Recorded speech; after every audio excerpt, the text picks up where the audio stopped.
Quer saber um pouco mais sobre o uso da vírgula no período composto? Então se liga no conteúdo dessa aula, mas vale sempre salientar, você que não assistiu a aula anterior, volta para ver a pontuação, a utilização da vírgula no período simples, ok? Então fica atento em relação a esse recadinho que eu estou dando aqui no começo da aula, para você não ficar perdido neste momento também. Então vamos embora para a aula!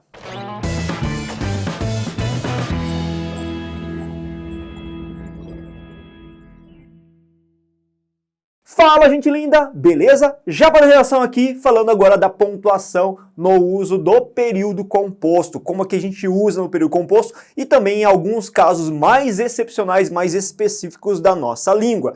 Para você realmente acompanhar essa aula de verdade, eu peço a gentileza de você assistir o vídeo anterior sobre pontuação, sobre a questão do uso da vírgula no período simples. Além de tudo isso, é muito importante salientar que neste momento eu acho que vou desagradar muitos de vocês, porque a gente vai falar de período composto e às vezes eu precisar requisitar de vocês um conhecimento da análise sintática das orações subordinadas, coordenadas e assim por diante. Lembra que nosso propósito nessa aula não é falar dessas orações todas, tudo bem? É falar da pontuação. Então vou levar em consideração o pressuposto de que vocês conhecem bastante esse tipo de construção oracional para contribuir para a nossa aula aqui. Ciente disso, a gente pode ir para a nossa aula, só que vale lembrar sempre aqui um recadinho especial para vocês, né? Nós que trabalhamos todo dia aqui, montando conteúdo de qualidade, sempre ficando bonito, passando maquiagem com luz e sombra aqui, tal, fazendo o possível, a gente precisa da sua ajuda, da colaboração para continuar esse trabalho, tá? E para isso peço a gentileza de, se você não é inscrito no nosso canal, se inscreva, gente. Ative o sininho de notificações para receber as notificações dos vídeos mais recentes e toda semana tem vídeo de qualidade. Curta, compartilha demais esse conteúdo, espalha o nosso canal para todo mundo ficar sabendo que existe a Corrija-me, que ajuda bastante o estudante em relação a português no Enem e nos demais vestibulares. Agradeço demais essa ajuda que vocês podem nos dar. Agora sim a gente vai para a nossa aula propriamente falar sobre período composto. Vamos lembrar que quando a gente fala de período composto inicialmente, eu falo de uma estrutura frásica formada por mais de uma oração.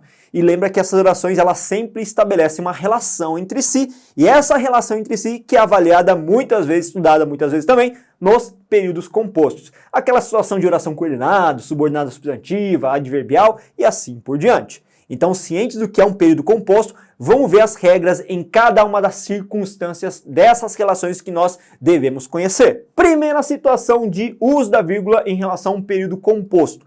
Eu trago aqui as orações subordinadas substantivas.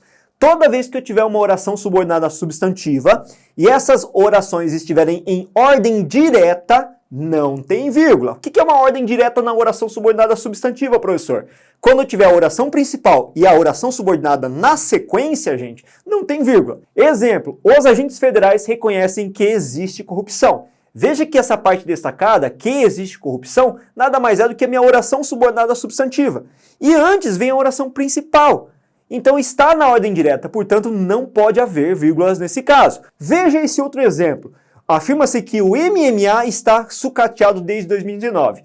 Entendam por MMA, Ministério do Meio Ambiente. Nesse caso, veja que a marcação da oração subordinada, que está em vermelho, traz uma oração que está na ordem direta, que vem depois da oração principal, portanto não tem vírgula. Mas se a gente inverter a ordem dessas construções e colocar a oração principal depois da oração subordinada, aí tem vírgula separando essas frases. Exemplo, que existe corrupção, vírgula, os agentes federais reconheceram. Ou que o Ministério do Meio Ambiente está sucateado desde 2019, vírgula, afirma-se. Ah, professor, mas essas construções não são usuais. Não são mesmo, né? Só que é bom saber que tem vírgula, porque quem sabe pode aparecer nos seus exames vestibulares naquelas questões de múltipla escolha. Segunda situação de oração subordinada, aqui eu trago as orações subordinadas adjetivas. Essas orações subordinadas adjetivas só vão ter vírgulas no momento em que elas se caracterizarem por serem adjetivas explicativas. Para facilitar a sua vida, funciona mais ou menos como um aposto mesmo. Só que esse aposto agora vem na forma de oração porque tem um verbo no meio. Exemplo, os indigenistas que atuam na preservação dos povos originários sofrem diversas ameaças.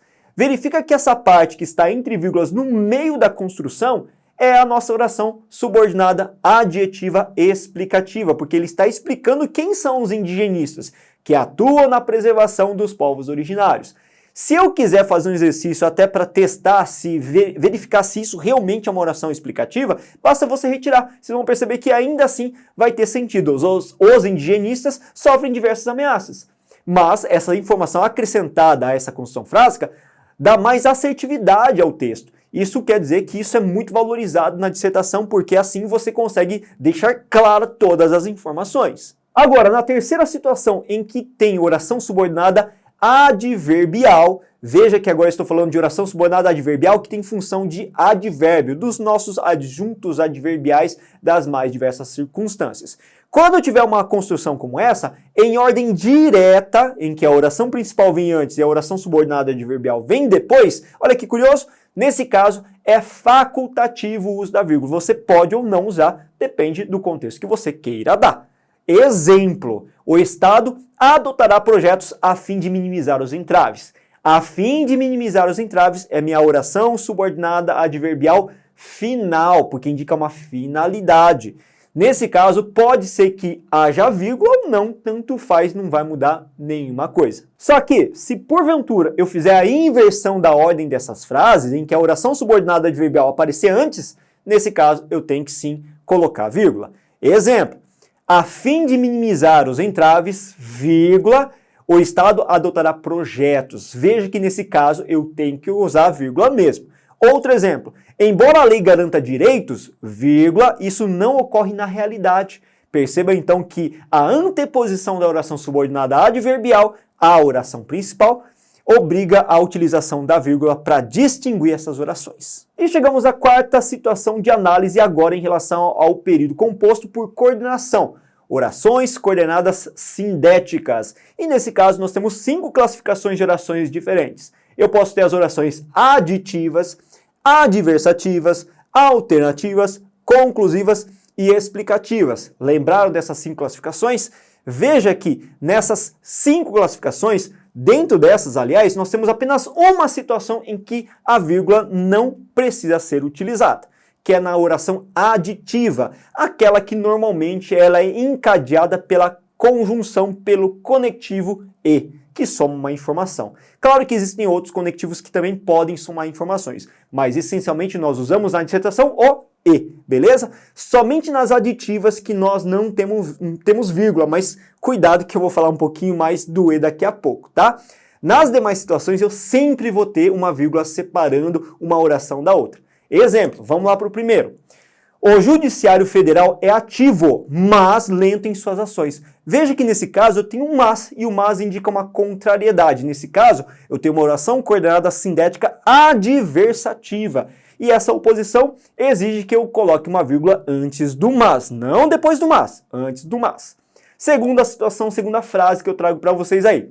O Judiciário é ativo, pois conta com juristas competentes. Veja que nesse caso eu tenho o pois, e o pois é uma partícula, é um conectivo que gera uma explicação, uma justificativa. Então, nesse caso, tem que colocar uma vírgula antes do pois, quando com sentido de explicação. Terceira situação. Ora o judiciário é parcial, ora age com adequação. Veja que nesse caso eu tenho ora, e ora é um conectivo alternativo, e eu coloco vírgula para separar uma oração da outra. E a quarta situação que eu trago para vocês, quarto exemplo, o judiciário foi parcial, logo não age de acordo com as normas. Veja que nessa situação eu tenho o logo, logo é um elemento conclusivo. E curiosamente o logo, por ser conclusivo, ele exige uma vírgula antes e depois, ou seja, a conjunção conclusiva, anotem se for o caso, ela exige um isolamento por meio de vírgulas. Então ela vai ser isolado de fato, né? O portanto vai ser isolado, assim sendo vai ser isolado, o então vai ser isolado, porque são elementos... Nossa, que tossida, hein? Elementos conclusivos e eles devem ser isolados por meio da vírgula obrigatoriamente. Lembra que falta falar ainda das aditivas. Ah, professor, mas você não falou antes? Falei que não cabe a vírgula na situação das aditivas, mas a língua portuguesa é realmente complicada, complexa e sempre gera um dificultador para a gente. Eu vou falar das aditivas aqui nesse caso. Toda vez que as aditivas tiverem orações, verbos esses com o mesmo sujeito, sujeito semântico idêntico, então não tem vírgula mesmo.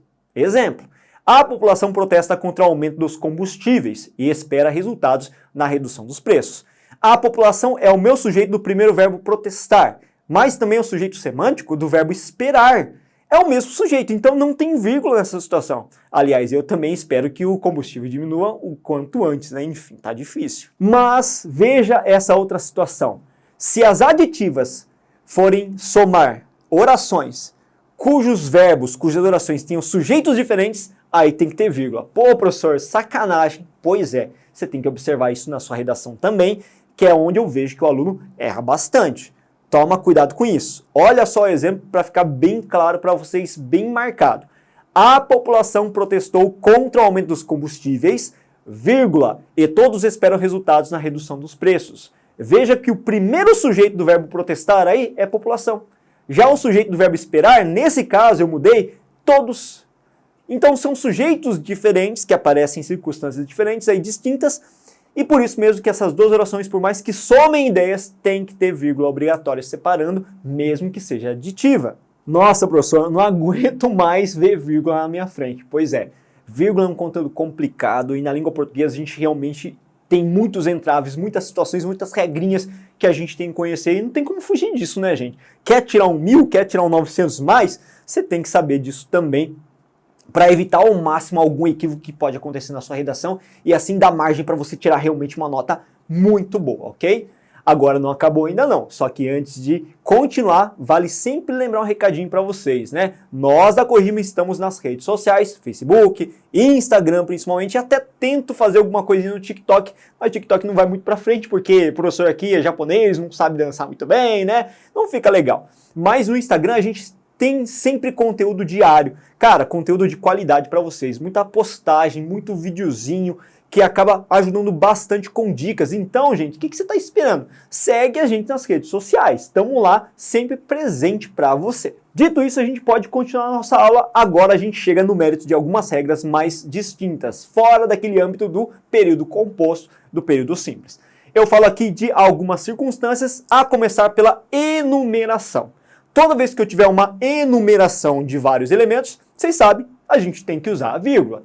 Exemplo, é dever dos funcionários, vírgula, secretários, vírgula, professores e coordenadores participarem efetivamente de um amplo projeto pedagógico. Eu enumerei várias coisas, enumerei vários sujeitos. Se eu enumerar vários objetos direto, indireto, eu tenho que ter obrigatoriamente a vírgula separando cada um deles. Se eu enumerar vários adjuntos adverbiais, hoje, vírgula, na escola, nesse caso eu tenho dois elementos, dois adjuntos adverbiais, eles devem vir distintos por vírgula, porque é uma enumeração também. Essa outra situação eu acho da hora para vocês na redação, porque ajuda a evitar as benditas das repetições. É um recurso coesivo a mais, já que no Enem, por exemplo, e em demais vestibulares, se exige que o aluno saiba fazer vários usos de recursos coesivos, os mais amplos, os mais específicos da língua portuguesa.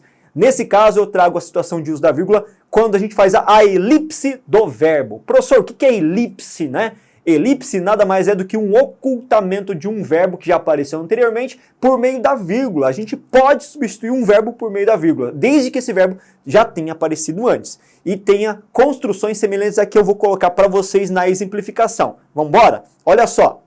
Os professores reivindicaram aumento, ponto e vírgula. Os estudantes, vírgula, melhorias. Verifica que essa vírgula ele substitui o termo reivindicaram. Os professores reivindicaram aumento, os estudantes reivindicaram melhorias na infraestrutura, os pais reivindicaram uma melhor atuação da coordenação. Perceba que ao invés de ficar repetindo reivindicar, eu simplesmente coloco a vírgula no lugar. Isso funciona muito bem como um recurso coesivo e que vai ser com certeza bem valorizado na sua redação. Outra situação pertinente a analisar é quando a gente tem a inserção de expressões explicativas. Essas expressões explicativas elas servem para inserir informações adicionais. Elas sempre devem vir isoladas por meio das vírgulas. O ou seja, o isto é, ou melhor, por exemplo, são expressões que devem vir isoladas por vírgulas. Olha só a situação frásica que eu trouxe para vocês. O Brasil, por exemplo, carece de um projeto amplo de universalização do saneamento. Veja, por exemplo, é uma expressão explicativa que vai introduzir ainda uma informação adicional. Isso é muito requintado, refinado e é bom utilizar numa dissertação também. E mais uma situação para vocês é na inserção de expressões inclusivas. Pô, professor, o que é isso, expressão inclusiva?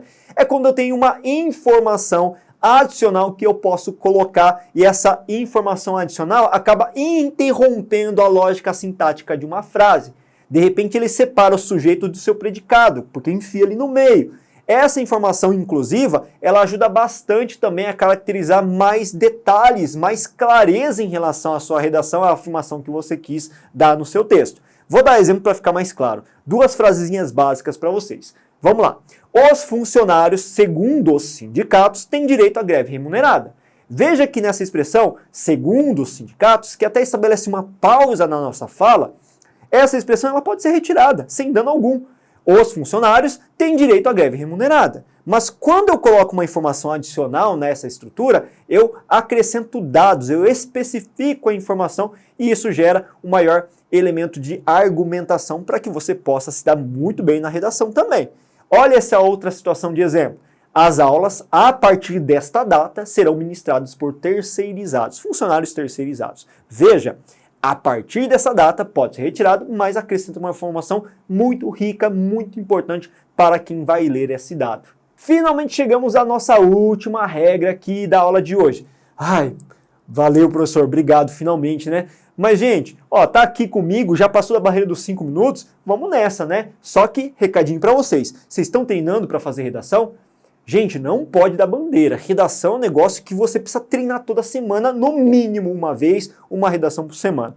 Então fica muito antenado com relação a isso. Ah, mas não sabe como treinar? Galerinha, para você treinar, uma dica especial para todos vocês. Basta você acessar o link que está na descrição desse vídeo para que você possa ter contato com a melhor plataforma de correção de redação, a Corrige-me. Lá você tem professores capacitados, gabaritados para dar um feedback profissional e que vai fazer com que você, com certeza, melhore bastante na produção textual. Depois desse merchan, para finalizar a aula, agora sim a gente vai para a última regra, na situação de orações intercaladas. Professor, o que é isso, uma oração intercalada? Gente, oração intercalada é quando tem uma oração inteira que acaba entrando numa outra oração e interrompendo a lógica sintática dessa oração original. Pô, professor, complicado. Vou descomplicar. De que maneira? Dando um exemplo para vocês. Olha só esse exemplo que da hora. Primeiro, a situação frásica que eu vou dar para vocês é uma frase que não tem oração intercalada. Vamos encaixar uma outra oração dentro dela. Fica comigo. É evidente que os órgãos públicos se manifestam rapidamente. É evidente que os órgãos públicos se manifestam rapidamente. Veja que eu tenho uma construção frásica formada por oração principal e oração subordinada. Vamos enfiar uma outra oração no meio desta? Veja. É evidente que, quando a população exige em massa, os órgãos públicos se manifestam rapidamente. Percebeu que a gente inseriu uma oração subordinada adverbial temporal no meio dessas duas? Essa é uma oração intercalada. E toda oração intercalada, vocês podem perceber que gera uma pausa na nossa dicção também, né? É evidente que, quando a população exige em massa, os órgãos públicos se manifestam rapidamente. Então, nesse caso, a gente também tem isolamento dessa oração intercalada por meio das vírgulas. Finalmente acabou essa aula. Ufa, não aguentava mais ver pontuação na minha frente, oração subordinada. Gente, o que você tem que fazer? Treinar. Não adianta só ver a teoria. A teoria é muito bonita, né? A teoria é uma coisa floreada, com exemplo, a gente entende, mas é na prática que a gente vai comprovar se de fato a gente compreendeu esse arcabouço todo teórico, tá? E se você ficar com dúvida, você faz o quê? Você deixa nos comentários aqui, manda a sua pergunta que eu respondo, gente, com carinho, com atenção. Eu posso não responder no momento, mas eu prometo que eu respondo para todos vocês. Valeu, gente linda, muito obrigado por participar dessa aula, assistir até o final, me aguentar também na pontuação até o final. Até a próxima aula e bons estudos!